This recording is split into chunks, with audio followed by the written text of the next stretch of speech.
Hello everyone, and welcome to Handmade Heroes, show where we code a complete game live on stream. We are probably in a good position to upgrade our profiler today. We fixed a bunch of sort of sensitive stuff with it before yesterday. It could not do a couple things, like it did not profile across code reloads and sort of some pretty complicated, intricate little things in there, but we fixed them. And so now our profiling seems to be pretty solid.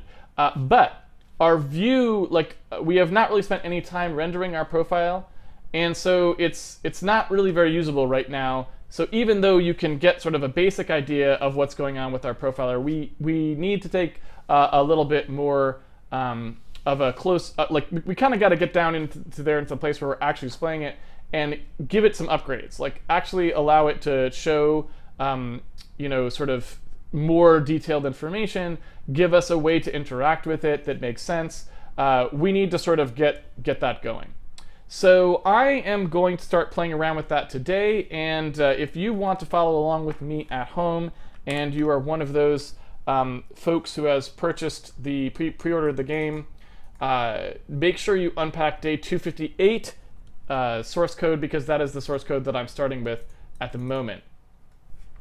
So let's just make a brief sort of, let me give you a brief reminder of where we are in terms of the profiler and what we might want to do with it. So at the moment, you can kind of see here we've got our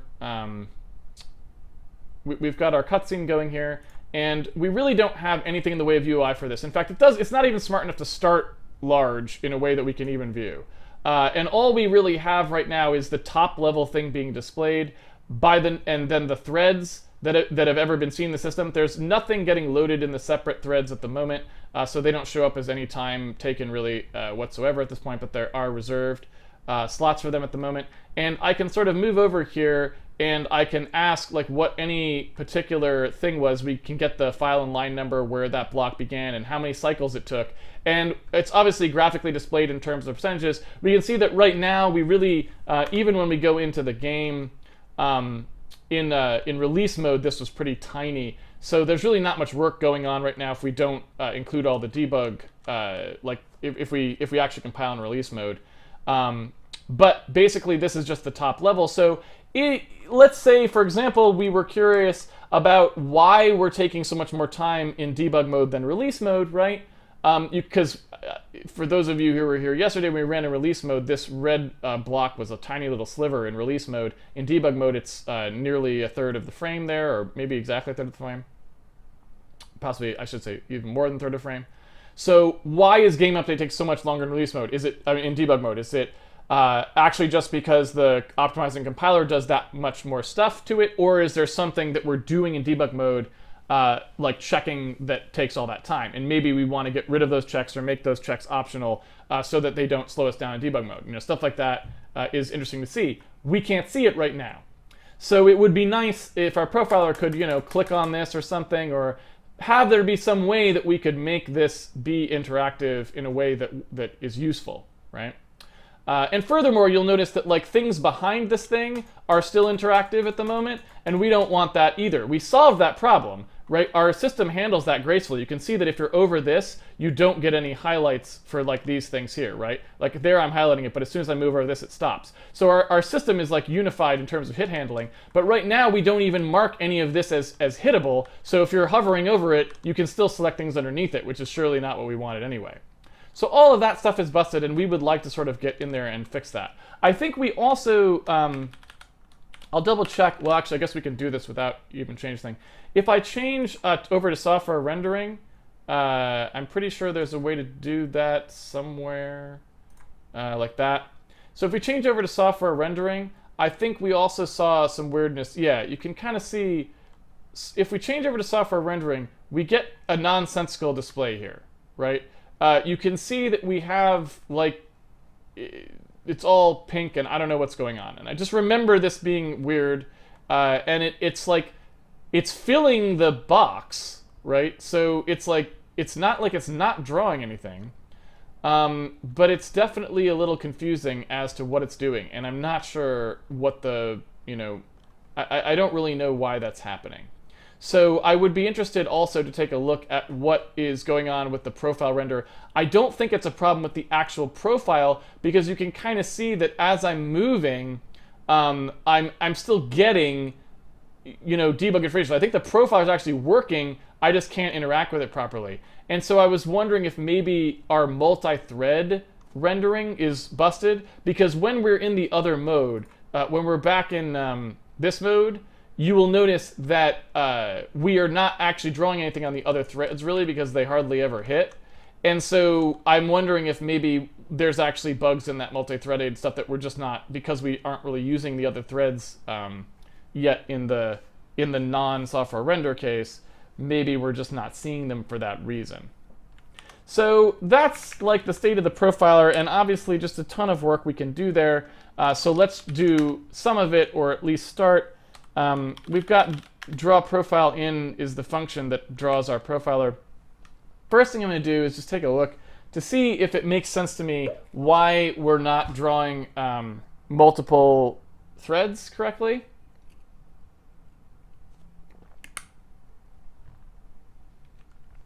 So if I take a look at what we're seeing here, you can kind of see that we've got a rectangle that draws at the beginning, and that rectangle is just to sort of darken the background. It's basically like a backing rectangle.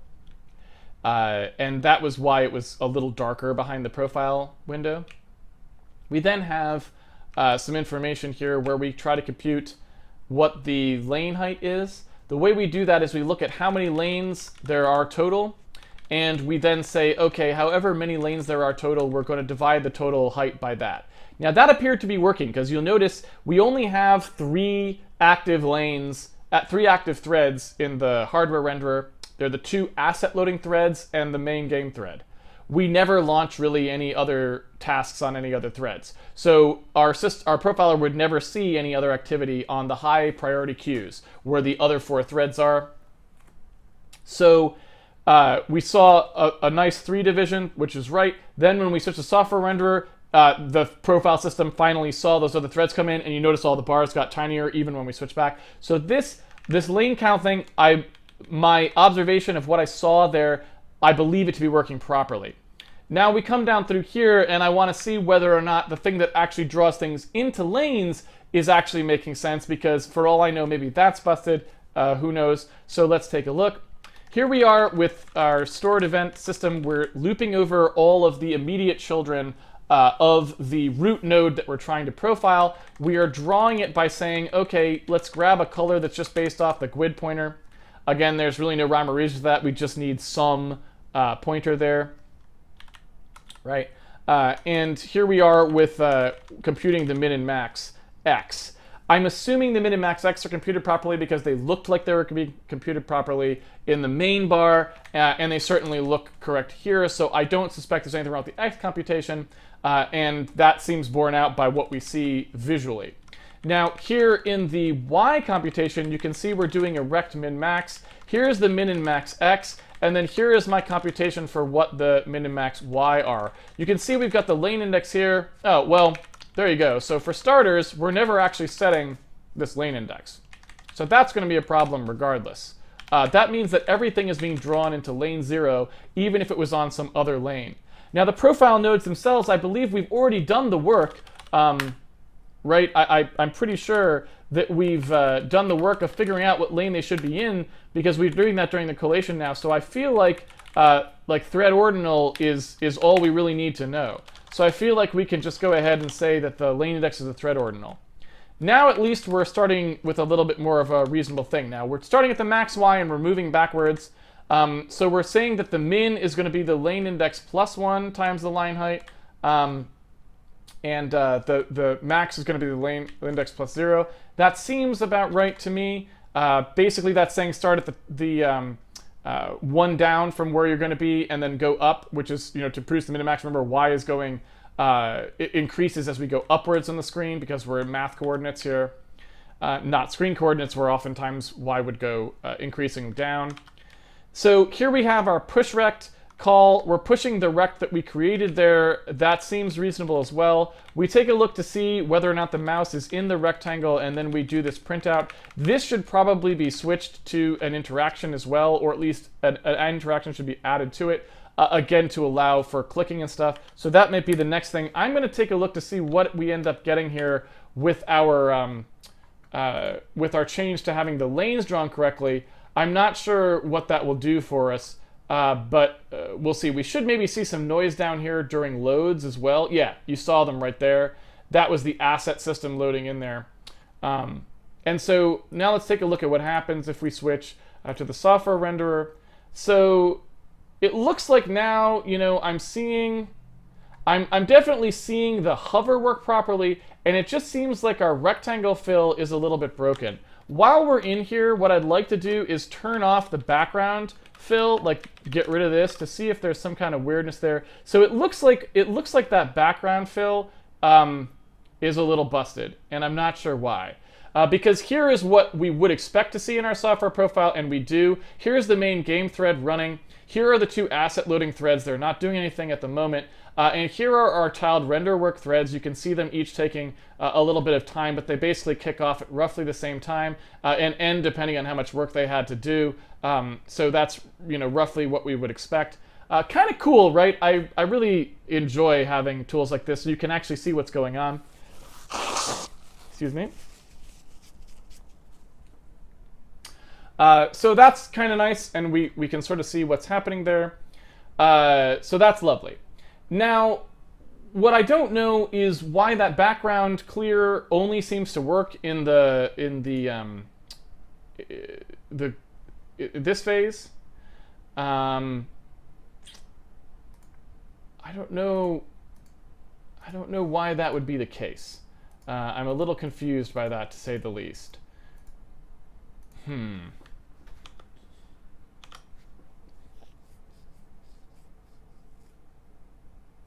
Why would that be the case? Why would it be? First of all, it may be, in fact, it probably is the fact that we don't support alpha blending. It's probably the case that we don't have alpha blending for our rectangle, right? That seems like it's probably true. Because I don't know that we ever implemented a read, modify, write for rectangle. Well, no, you know what? We might have. We should check that. But what I don't understand is, let's say that it was just the alpha or something that was broken. What I don't understand is why it's drawing pure purple and why it's drawing purple on top, right? Like, if it was drawing solid in the background and then still drawing the threads on top of it, that would make me expect, oh, the drawing routine is just a little bit busted in the software renderer because I don't know why. We were concentrating on bitmaps and we hadn't looked at solid rectangles in a while, or I don't know what. But given that that's not what I'm seeing, this feels like that the sort is wrong, but that the sort is only wrong in the software renderer, right? And so that's what that feels like is happening, but I'm not sure. I don't know. So what's the problem there? We're drawing this to the backing transform. And we're drawing these rectangles to the backing transform. So maybe that's actually just kind of wrong, and we really need another Z level there. That does seem possible, right?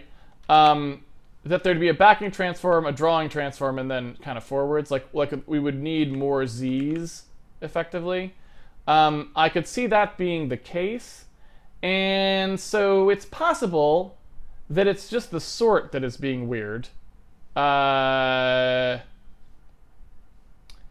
I guess what I wouldn't know at that point is why the hardware renderer doesn't sort the same way as the software renderer. Because they should both sort the same. And actually, since they're sorting by Y, you would expect this one probably to be above all the time. So I don't really know. I'm a little bit confused by that. That's a little bit perplexing. It doesn't make perfect sense to me, I'll be completely honest with you. It's a little weird. A little bit weird. So yeah, let's see here. If I were to make another one of these, so we've got, you know,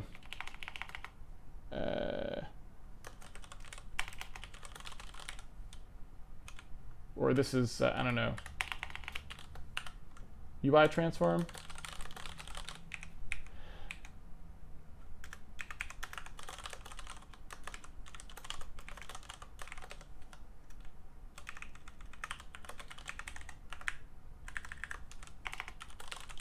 This is probably not the best way to do this either. Like, it seems like we want a more granular way, but, you know, we'll stick with it for now. So I'm moving this to another layer that's in between. I just want to see if that changes it. So there's the profile, right? Seems to be working okay. Here's the platform controls, going to turn them on. And so that did fix the sort. So that's fine. But I don't know why it's purple still. So we still have another kind of weird thing going on there. Like, that should not be purple. And I would like to know why it's purple. If I go to the Handmade render code, I don't really know what happens with draw a rectangle. It does, well, that does not look right. I'll admit that. If that's the code we're actually calling for draw a rectangle, that doesn't actually support alpha blending, does it? Yeah.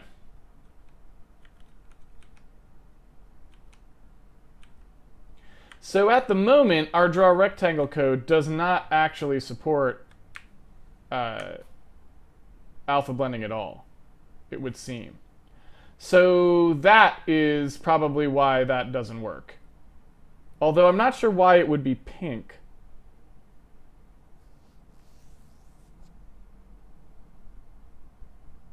Because we're passing black, right?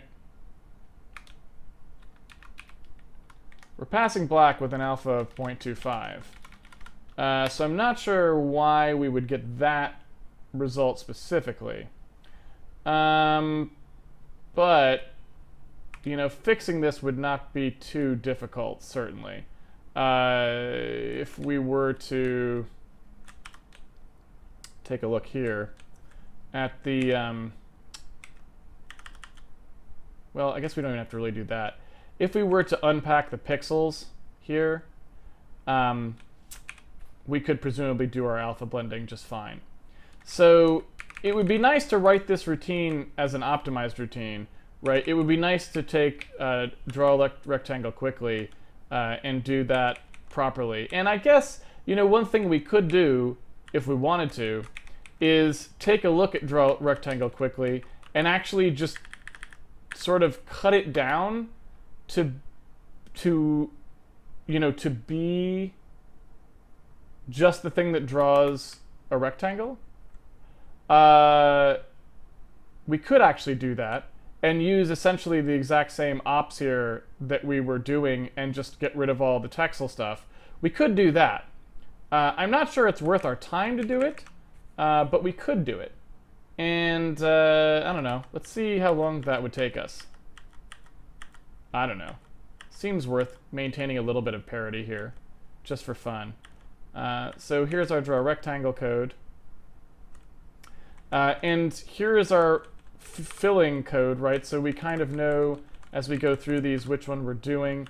So I guess I would want to sort of keep, to a certain extent, this notion of what we're filling between. That's this code right here, right? The min max x.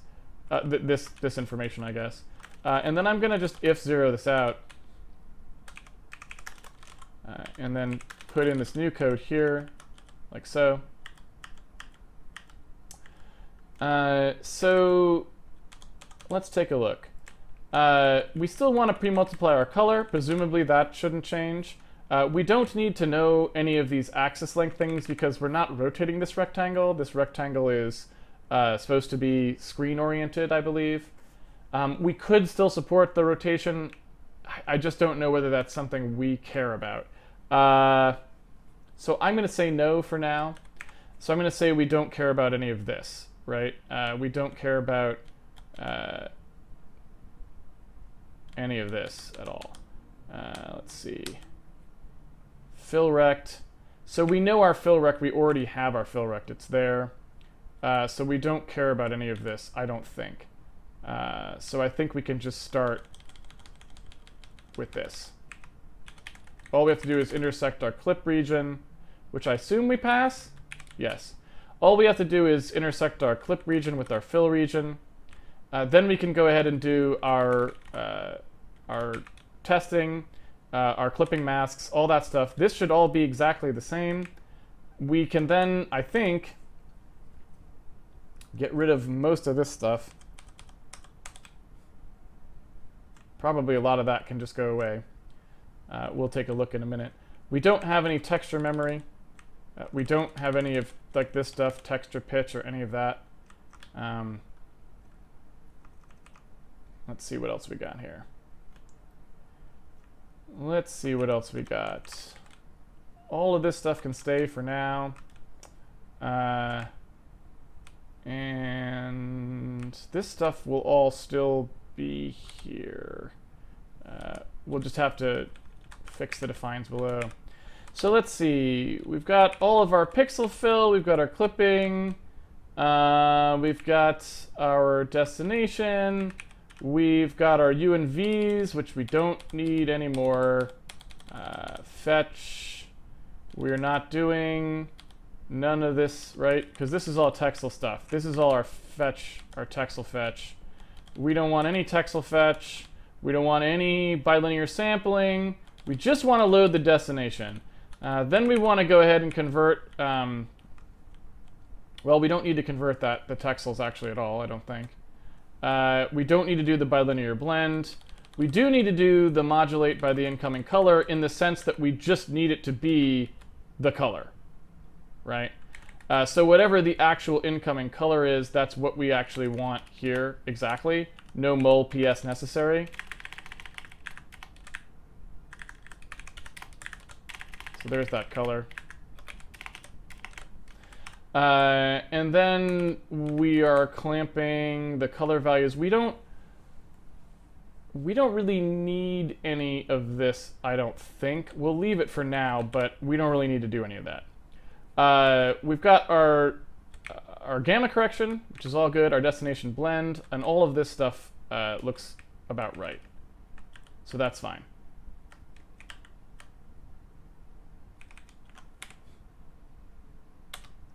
All right. These are undeclared identifiers. That is true. I'm going to get rid of them. There we go. And I guess we have a pixel inclusion test here. Now that I think about it, we don't want to do the pixel inclusion test. We just want to see like whether all we need to know is essentially which pixels, whether we're inside the X and Y properly, right? Let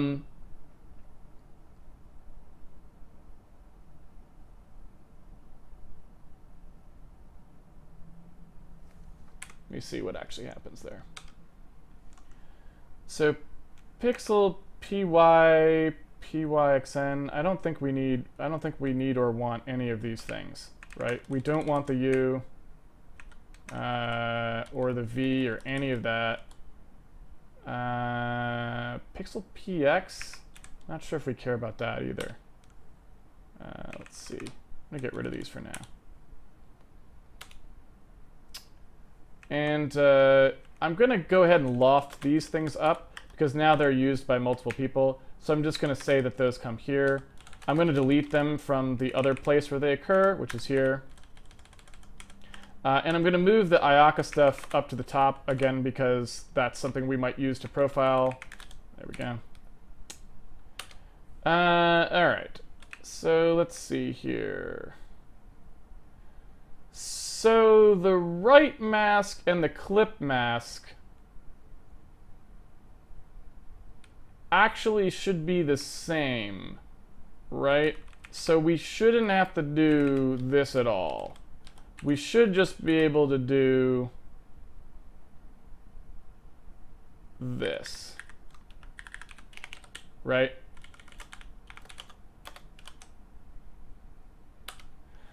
And this just needs to be defined, and then I think we're pretty close to good.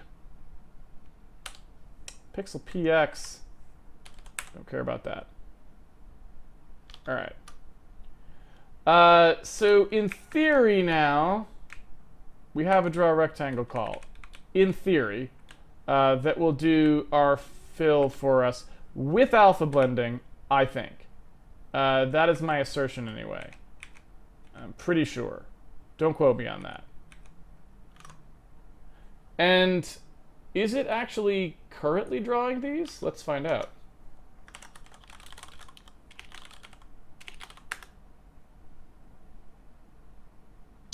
It doesn't look like it reloaded for whatever reason.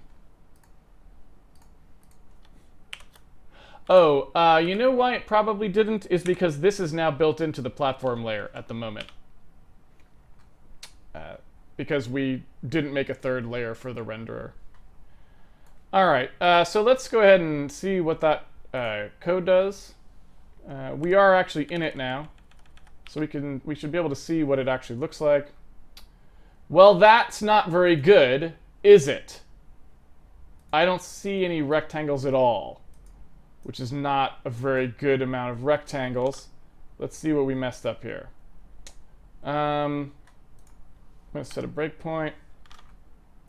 Here we go.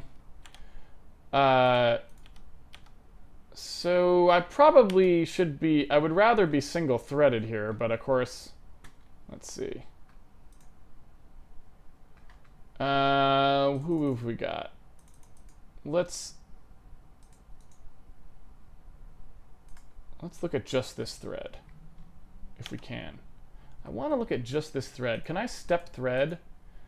Do we have step thread here? I'm gonna go with no.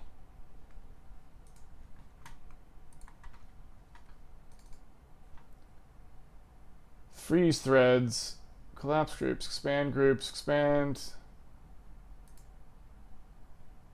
Yeah.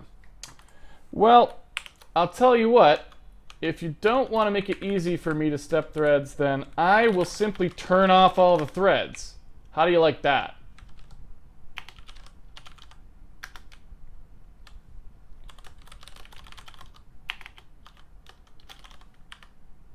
Here's the high priority queue,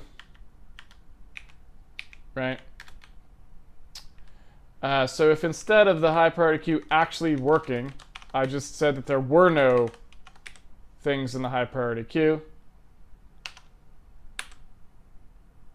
I'm assuming I could get it down to 1.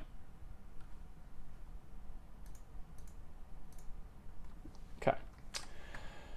So here we are on the main thread doing our rendering, and our rectangle has no area, which is a bummer, to say the least. Let's figure out if our rectangles ever have any area. Well, that would do it. Apparently, our fill rect and our clip rect never intersect. So we never actually get to any of our rendering code, which would be a good reason why we would never see a rectangle, I should think. I'm not sure why that would be.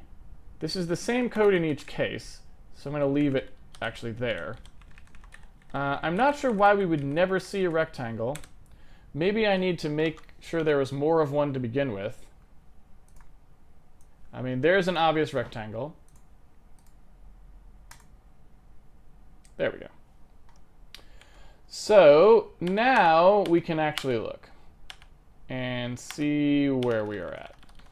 Set up some stuff and look at the watch window. So min y, max y, min x, max x. Obviously plenty to fill there, so let's see why we are not filling. The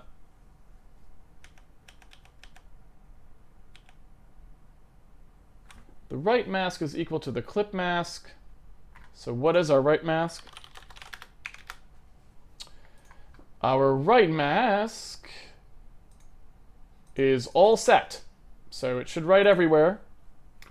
We are loading the destination in. We are taking our colors That's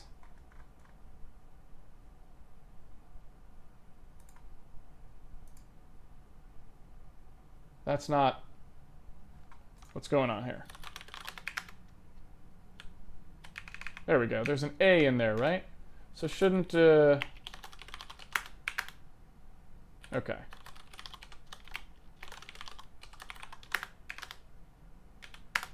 There we go. All right, just wanted to make sure. All right.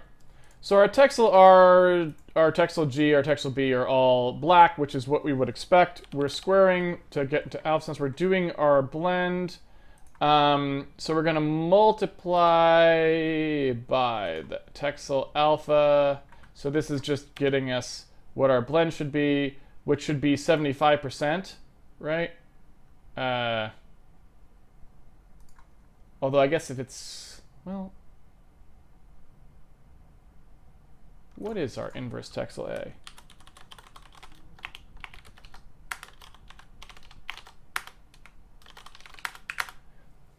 So our texel A is 25252525. Our inverse texel A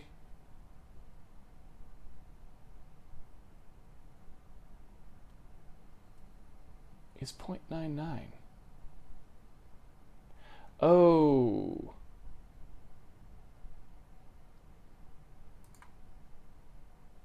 I see. I see. Is our alpha in the right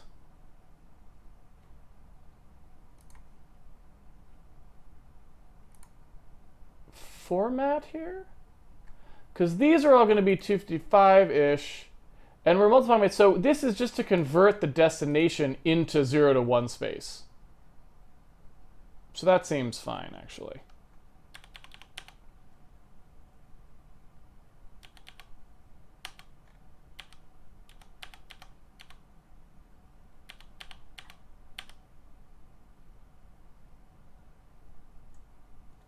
So that seems pretty reasonable. I feel like we should be seeing that.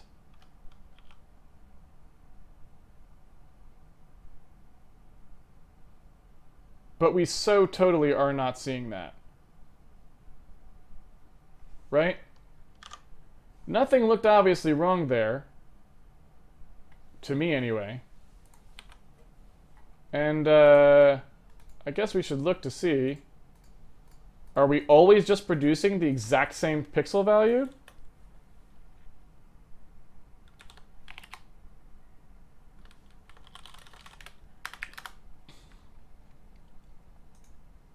Our right mask is still full. I didn't start till like 30 minutes in today, so we're so not in Q&A right now. I should probably actually only start the timer when I actually start. But what are you gonna do? So there's the right mask. It's full. Here's the pixel value that we're writing into. Right? That's where that's our destination target. And here's our output value. Let's see here. Well, we are definitely producing the exact same value.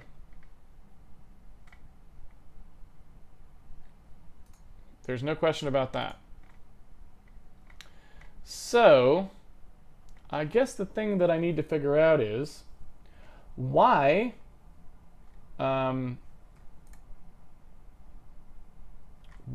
are we producing the wrong alpha blend?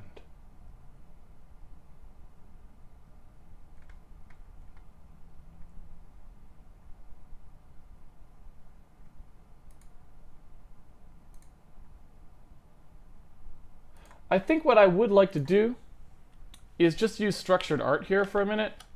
I think that'd make it a little bit easier for me to track. So what I'm thinking is, instead of setting these as the actual correct color values, what I'm going to do is instead just stuff the color value.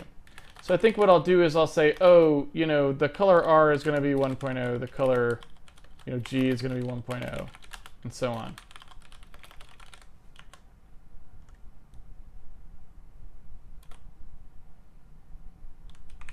And maybe I'll do it so I can see the channel, so there'll be no green, just R and B.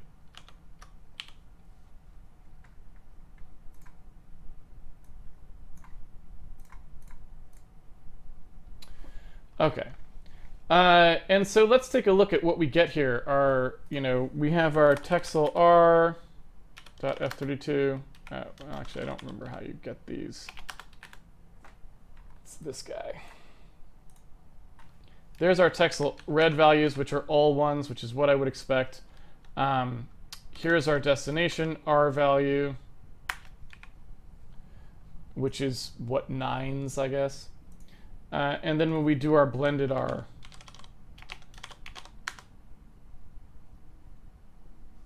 we get a 3. This makes it seem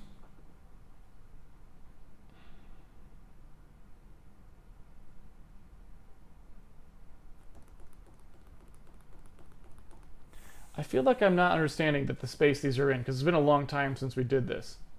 When we modulate by the incoming color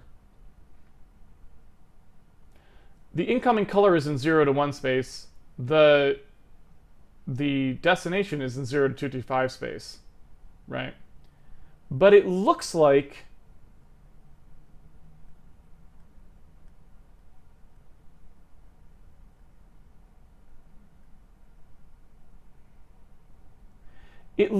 we're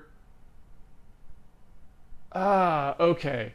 We modulate by the incoming color, but the texel values were still 0 to 255.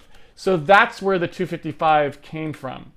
So basically, we have to re-encode this RGB to be 255, right? So basically, this has to happen first in order to bring everything up to the correct level, if that makes sense.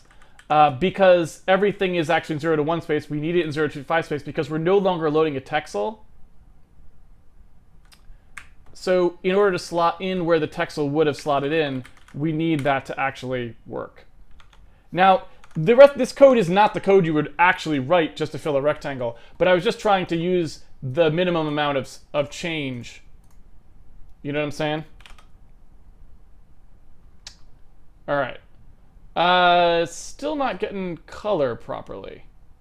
Our alpha looks right, but our color looks wrong. What happened there? RGBA for our texels. RGBA. Pre-multiplying the color up front. Seems like it should be okay. Is the A value handled differently? No, because the texel A value, which comes in right here,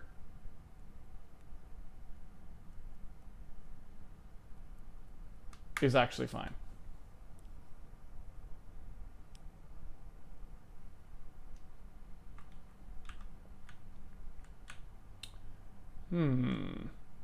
So why are we getting all the same color?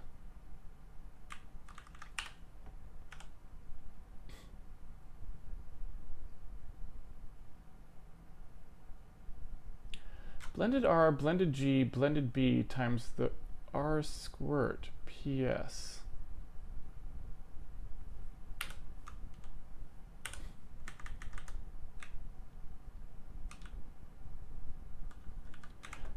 We multiply our color value by its reciprocal square root.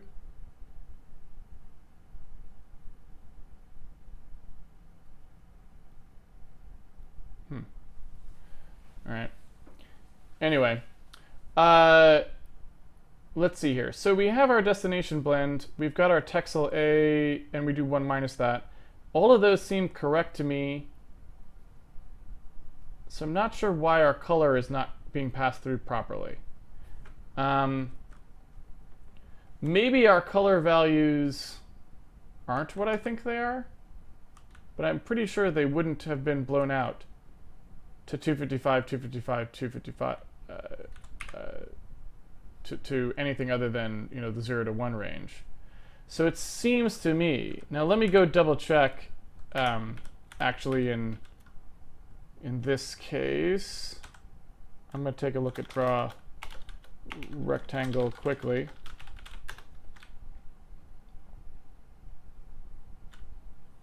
I wanted to see what it does to the color values here. So it does the pre-multiply and then just leaves them in that format, right? Yeah. And that seems fine. And we do the same thing here. Pre-multiply the color value while it's still in the 0 to 1 range, and then blow it out.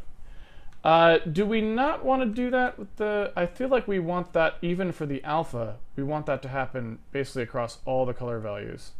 So I'm pretty sure that's what we want everywhere.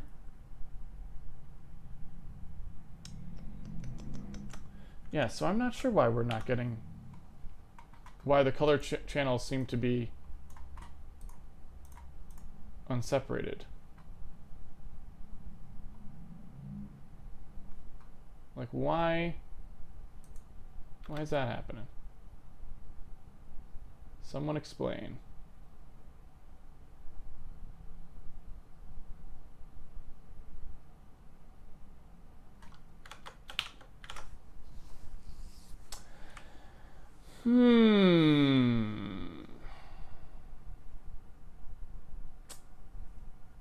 What is our max? What is this max color value nonsense here?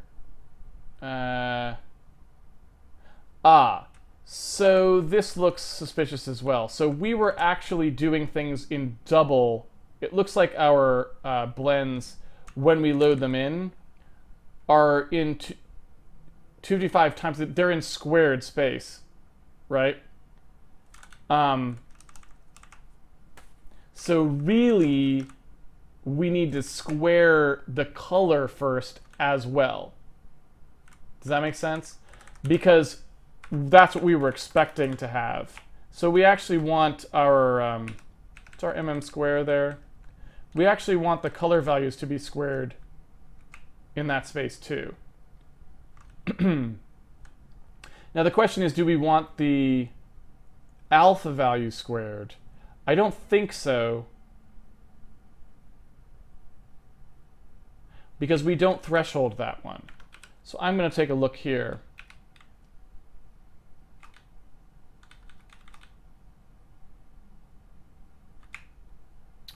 Here's the unpack.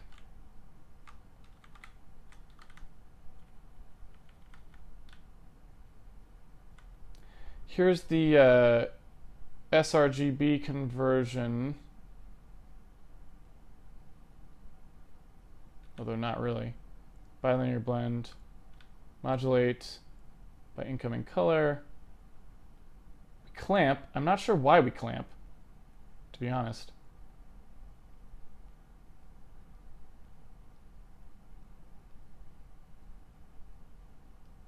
And then we do inf 255 4x. So I can't say I necessarily understand. I guess the alpha value stays 0 to 1. Somehow? But I don't understand why that would be. Probably because it doesn't get squared. Because the alpha value never needs to get squared. I guess that makes sense. Since the alpha value is not getting corrected to sRGB space, the alpha value isn't squared, but everything else is. Right? So really, this is probably the culprit.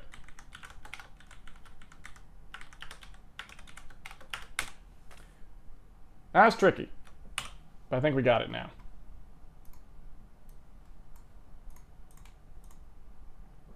Yeah.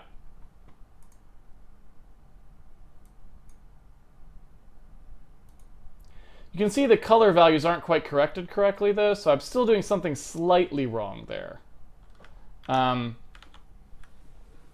Although that may actually be the hardware renderer not doing the alpha correctly for all I know. I'd have to, because it's not gonna, when we do a solid color fill, it's not gonna use sRGB for the input color. So actually, I think that means that the hardware renderer is actually the inaccurate one in this case. But either way. All right, so if I re-enable our threads again,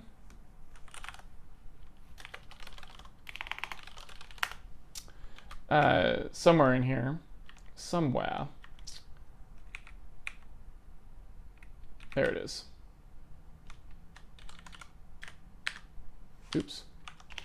So if I re-enable our threads, and I let this go, then we should be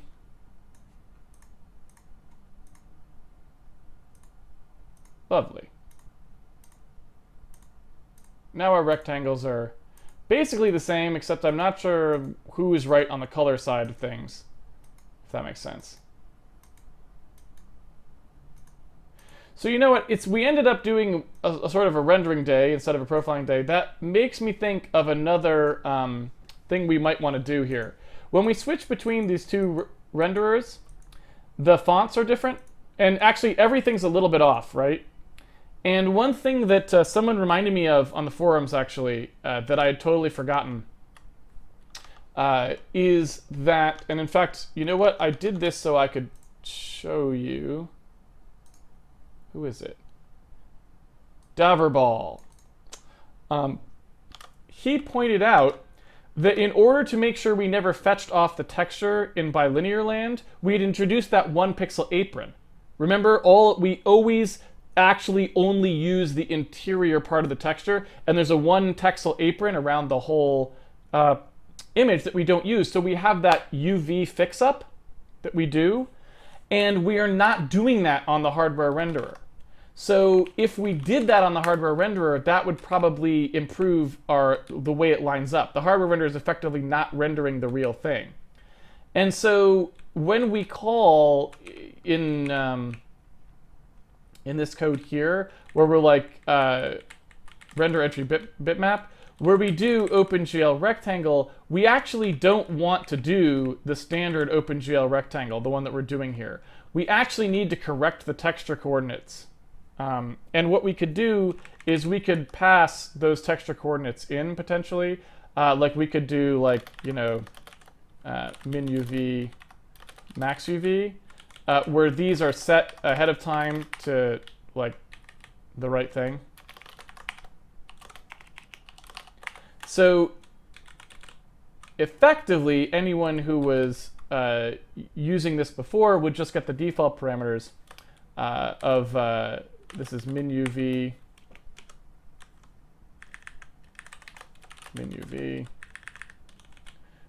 this is max UVX, max UVX, min UVX, min UV. Oh wait, no, it's not. That was a 1. There we go. Max UVX, max min UVX, and then these are, I guess I can just replace here. I don't remember. You know what? I forget what I bound it to. Never mind. I won't do a search and replace. Min UVY and max UVY.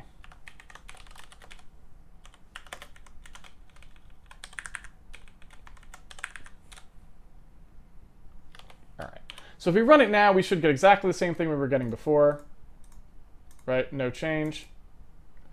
But now, if I go ahead and pass the corrected texel coordinates, I'm hoping that we will get a closer match. And so in here, where we call this OpenGL rectangle here, what I'm going to do is I'm going to pass a min UV and a max UV on through. So in order to do that, I need to compute essentially the texel offsets exactly the same way we were computing them in the software renderer, which means we're going to start one texel in and end one texel back. So in order to do that, I have to do like, you know, one texel, and here I have to do like, you know, width minus one texel, height minus one texel kind of a thing, right? Or I should, sorry, 1.0 minus one texel. So what I need to do is I need to compute how big one texel is, and unfortunately it's going to be different in U and V, because U and V is 0 to 1, and these bitmaps are different widths and heights. So the range on the height and the range on, the range on the width and the range on the height are going to be different. So I have to compute how big a texel is in each of them, and yeah. It's pretty easy to do. All I need to do is know how big they are. And so I'm assuming that there is that information here. I'm assuming that I can just ask, right? Like so.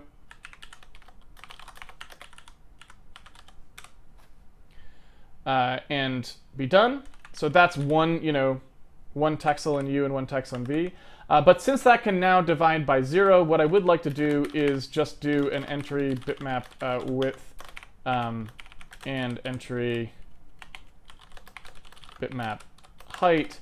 I would like to make sure that those are both actually valid before I do anything, because in case we load somehow a 0 width bitmap or for some reason, I don't want the game to crash.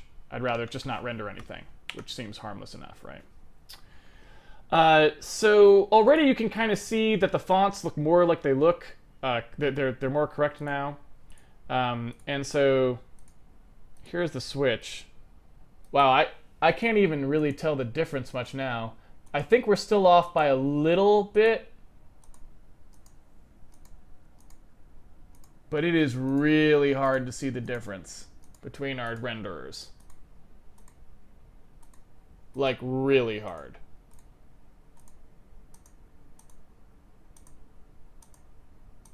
That's pretty great. I can sort of see the difference on the fonts. It looks like we are, I would say that we are not pre-stepping our software renderer to the correct pixel center. So I think we're off by a little bit in the pixel center. I think that's really it. But otherwise, we line up perfectly now with OpenGL, which is pretty awesome.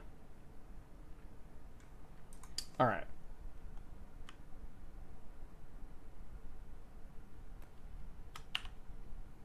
Yay. So I'm going to close this out.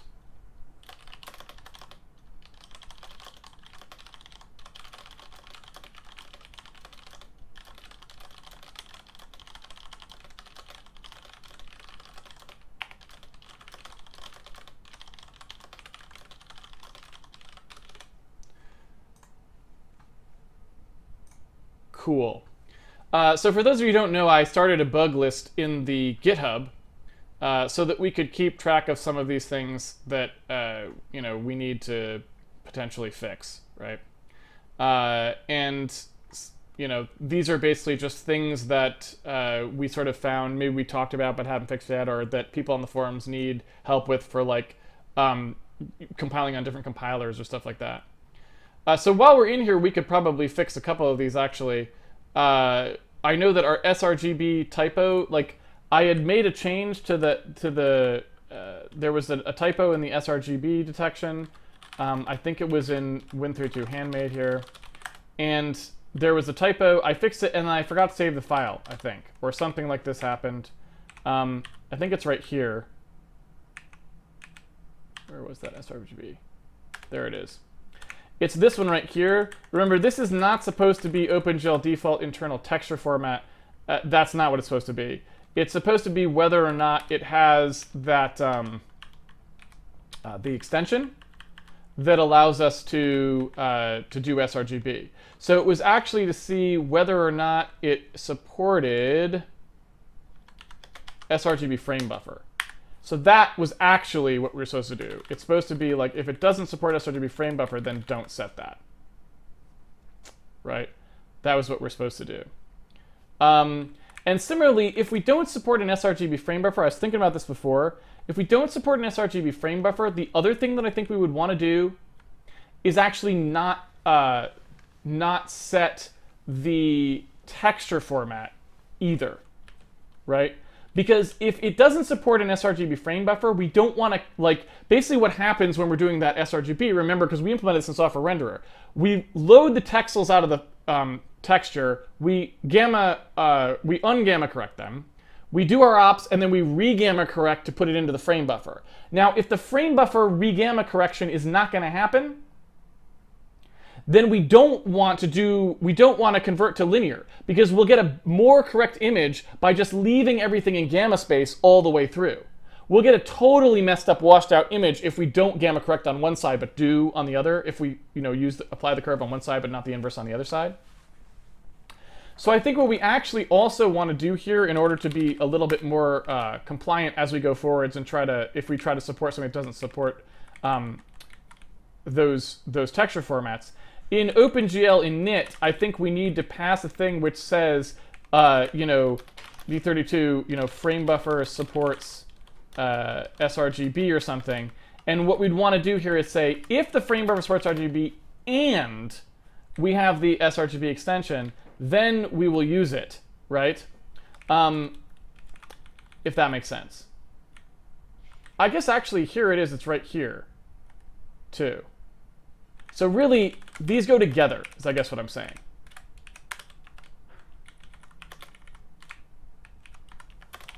So if we have all the extensions, and we believe that the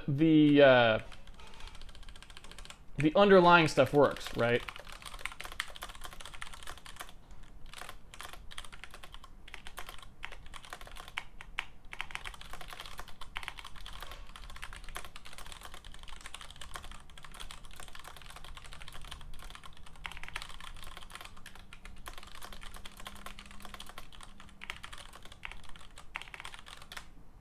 Right? Because if not everything if not absolutely everything supports the sRGB transforms, then we don't want to turn on just one side. Because turning on just the frame buffer or just the texture will lead to a completely wrong image, and that would be real bad. So I think that's actually what we want to do here. When we do our OpenGL init here, I assume at this point, have we set this correctly? Yeah, because we've queried all of our swap interval stuff. So this is pass through. So let's just double check this now to make sure. This is not really a test of it in any particular way, but just trying to make sure. Yeah. Man, that is just so cool how close we match.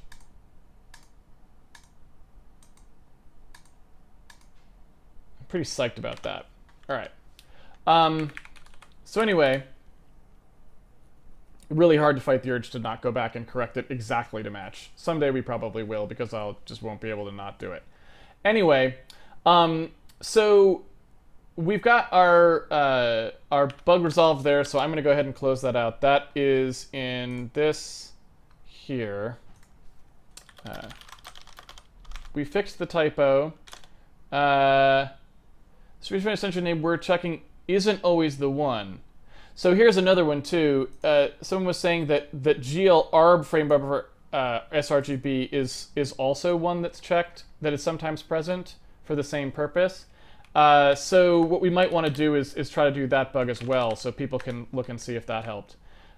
So here, what we could do is just say, well, in either case, there's arb versions of these.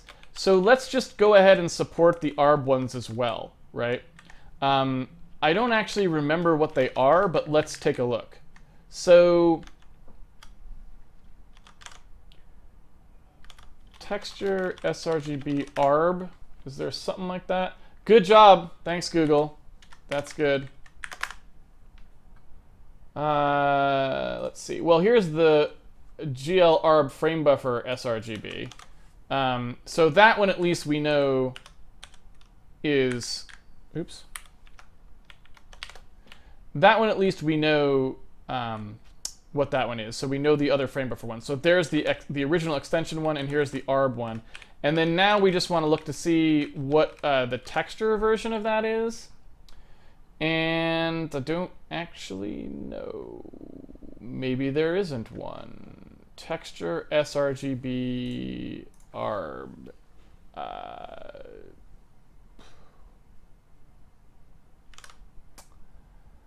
Well,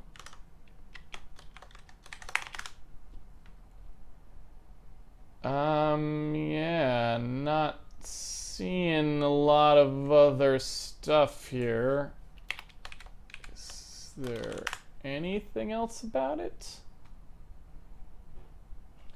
The frame buffer one's there, but I don't see the texture one. Let's see about if I just search for the actual extension that we use, which is this this guy right here.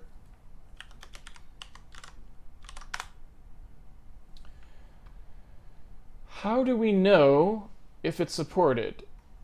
How do we know? How do we don't know, apparently. Maybe it's just by default supported in OpenGL 4 and it's not in 3 or something. I don't know. Well,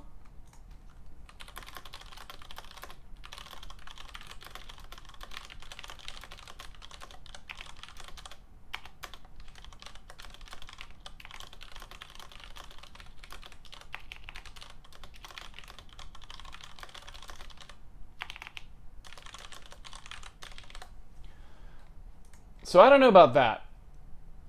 I would be interested to see. I can't scroll down here. There we go. I would be interested to know what that actually was. If someone knows of an ARB one, please open a new bug for this at some point, or post on the forums what it is, so that we'll be able to know. But, all right. Yay!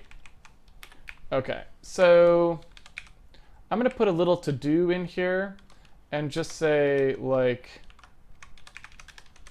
to-do.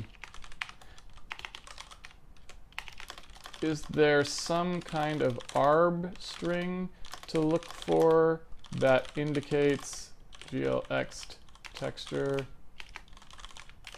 sRGB? You know what I could do?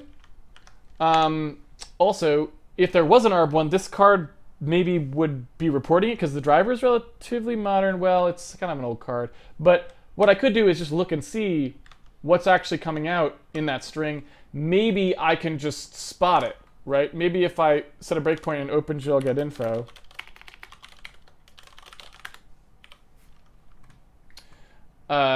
maybe I can see, like in here somewhere, what's going on.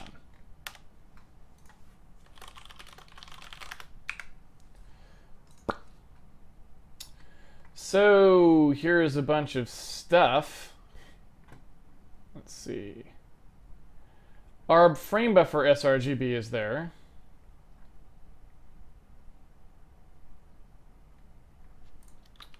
You know what? I'm just going to go ahead and search. I don't know how to get a temporary buffer in 4Coder. Never thought of it before. I'll just go to the bottom of the file. sRGB. X texture. And frame buffer. So it doesn't look like there is an ARB one. I guess that's it. So there we go.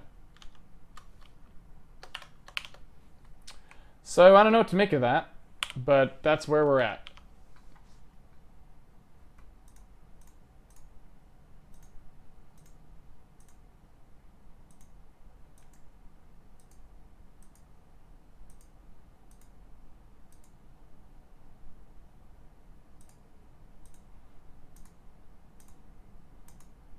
Cool.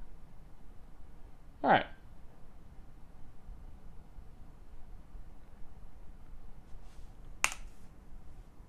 All right, let's do brief Q&A, just brief.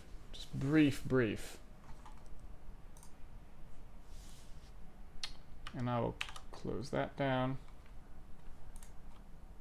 And we should probably do a couple others of these. They're not too many. Like basically these could probably be not too much.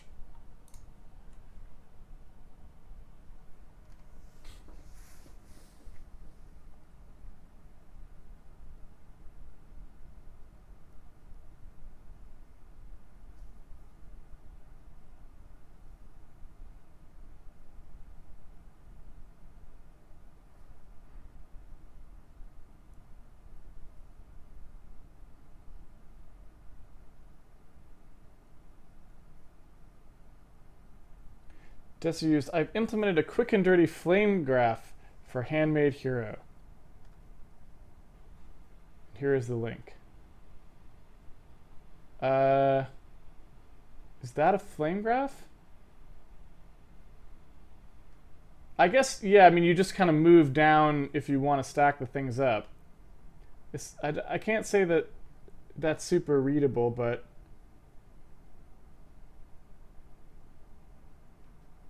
I mean, yeah, I guess that's kind of works.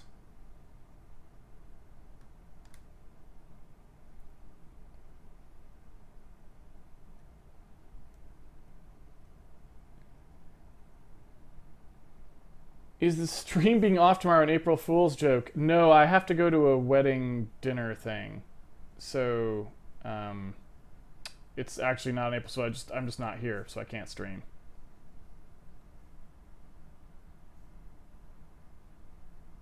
Cubicle, what happened to the software render performance? It was running at 30 frames a few months ago. Even without O2, it was pretty decent. I don't know about that.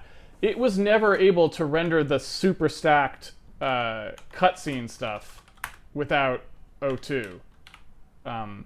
Remember, O2 was always on by default in the software renderer, always, because we had that Handmade optimized.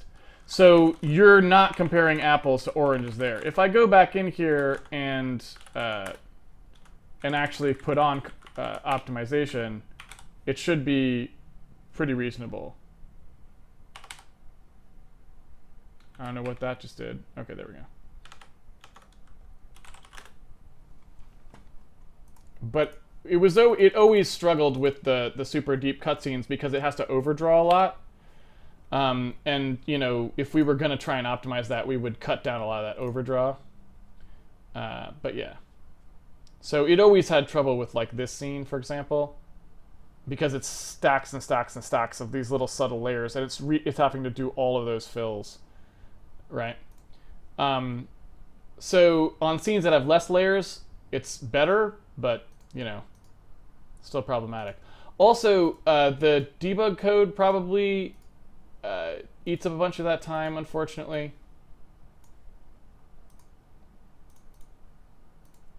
So, like, you can see the software render is actually done right about here. Actually, come to think of it, is that just... You know what's actually causing the problem with our software renderer that you're noticing, the difference between what it was? Because this software render is done right here. So we're about twice as fast as the frame rate is right now. It looks like it's just the OpenGL texture download.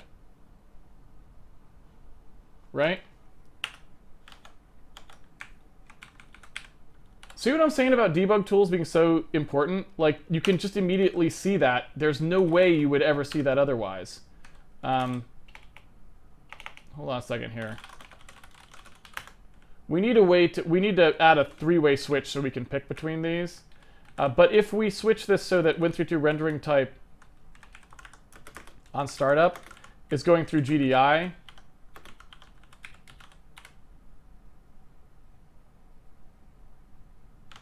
I'm interested to know what that looks like now.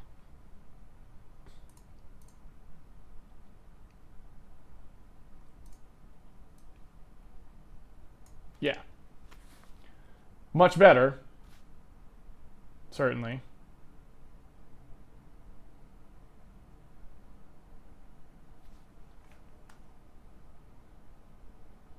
Let's see if we can get back to it there. Yeah. I mean, that's like twice as fast, right? As it was. So yeah, I think part of that is also, remember, we're doing that weird thing for the streaming, which totally screws up OpenGL. So that's not even OpenGL's fault. Just that's just how it is.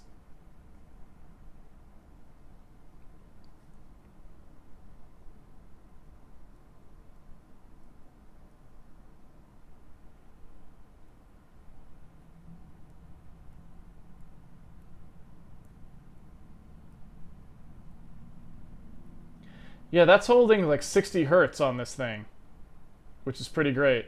But you can see when it switches to more layers, when it gets to about 4 layers, it can't quite hit it. It's not quite at 30. It doesn't quite take 30, but it's, you know, it's not quite there. What is this nonsense? Debug collation? It might, if we turned off the debug collation, it might be able to. Of course, we would then lose our ability to profile, but, you know.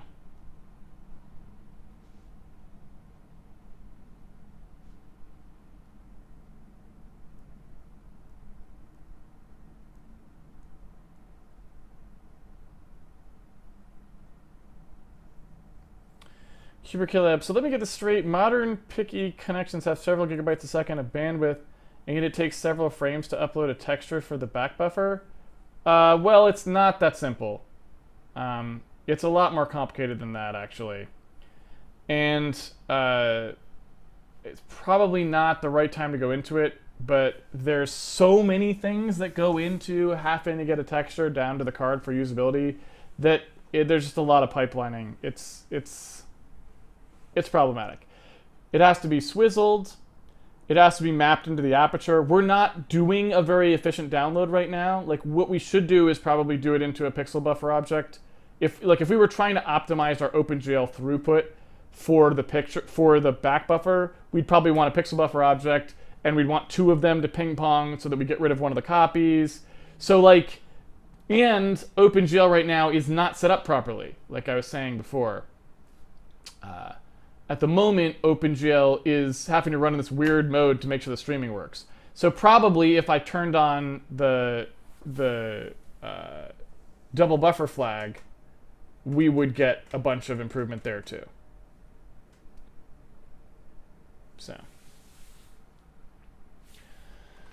So there's that.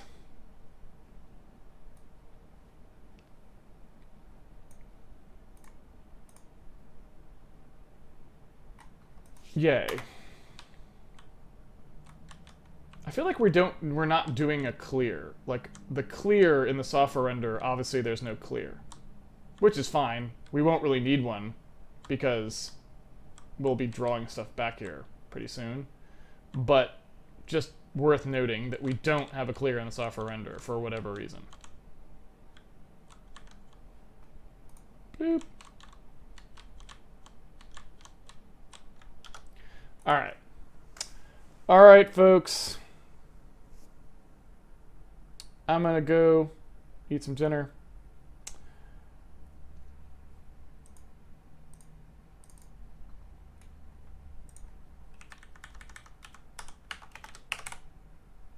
Leave this the way we found it. Probably don't want optimizations on. There we go. Close that down. And that down. Thank you everyone for joining me for another episode of Handmade Hero. It's been a pleasure coding with you as always. If you want to follow along with the code at home, you can always pre-order the game on handmadehero.org, and it comes with a source code, so you can do exactly that. You can also go to the forums and ask questions if you've got questions. You can go to our Patreon page if you want to support the video series. You can go to the tweetbot to find out when we are live, and that is exactly what you will have to do. Find out what the schedule is for next week. I will be off stream tomorrow, so there will be no stream tomorrow. But we will probably pick back up on Monday, assuming normal schedule. So please check the tweetbot Monday morning to see what the schedule for the week is going to be if you would like to do some more profiler implementation. That's about it. Until next time, I will catch you guys on the internet. Have fun programming, everyone.